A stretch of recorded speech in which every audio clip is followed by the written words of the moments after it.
Hi friends, welcome to யாஷிகர்.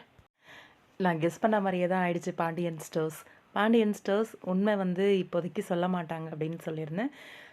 Raji and கதிர் 2 பேரும் தான் love பண்ணாங்க. 2 பேரும் ஓடி போயிட்டாங்க அப்படிங்கிற மாதிரி ஸ்டோரி மூவ் ஆகும் அப்படின்னு நினச்சேன். அதே மாதிரி தான் மூவ் ஆயிருக்கு. ராஜி வந்து லவ் பண்ணது கதிரை தான் அப்படின்னு நினச்சிட்டு இருக்காங்க ஹோல் ஃபேமிலியுமே. ஏன் இந்த பக்கம் வந்து கதிரோட அப்பாவுமே அப்படி தான் நினச்சிட்ருக்காரு. கதிரோட அப்பாவை தான் வந்து ரொம்பவே கேவலமாக பேசுகிறாங்க.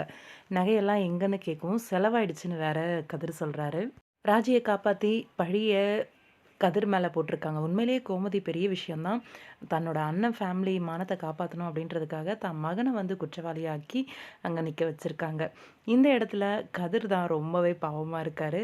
ராஜி சைலண்ட்டாக இருக்கிறாங்க இவ்வளோத்தையும் செஞ்சுட்டு. இதுக்கு மேலேயும் அந்த உண்மை வந்து வெளியில் வராது அப்படின்னு தான் நினைக்கிறேன் இப்போதைக்கு.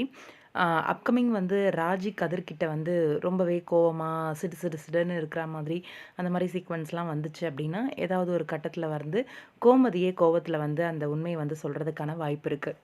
இந்த திருமணத்துக்கு பிறகு தான் சீரியலே வந்து ஸ்டார்ட் ஆகுது. கதையோட மெயின் ஸ்டோரிக்குள்ளே போகிறாங்க. பாப்போம், வெயிட் பண்ணி அப்கமிங் எவ்வளோ இன்ட்ரெஸ்டிங்காக வரப்போகுது அப்படின்னு சொல்லிட்டு. கதிருன்ற பேருக்கு மட்டும் எப்பயுமே பாண்டியன் ஸ்டோர்ஸில் ஒரு சுச்சுவேஷன்னால திருமணம் நடக்கிற மாதிரியே தான் கொண்டு போவாங்க போல இருக்குது. அந்த கதிருக்கும் அப்படி தான், இந்த கதிருக்கும் அப்படி தான் போகுது. பிரியமான தொழில நிரோஷா மேம் வந்து ஒரு காமெடி ஒன்று பண்ணியிருப்பாங்க.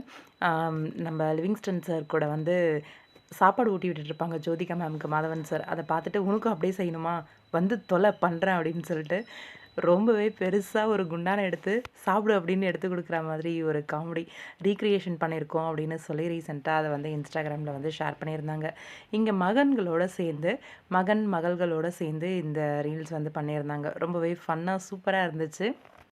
அவர் கையில் இருக்கிற குண்டானும் அந்த கரண்டியும் அதிலேருந்து அள்ளி அப்படியே சாப்பிடு அப்படிங்கிறது ஃபன்னாக இருந்துச்சு. உண்மையிலேயே அது அந்த மூவிலேயுமே ரொம்பவே சூப்பராக நல்லா பண்ணியிருப்பாங்க நிரோஷா மேமும் சரி. வெயிட் பண்ணி பார்க்கலாம் பாண்டியன் ஸ்டோர்ஸ் அப்கமிங் இன்னும் எவ்வளவு இன்ட்ரெஸ்டிங்காக வரப்போகுது அப்படின்னு சொல்லிட்டு.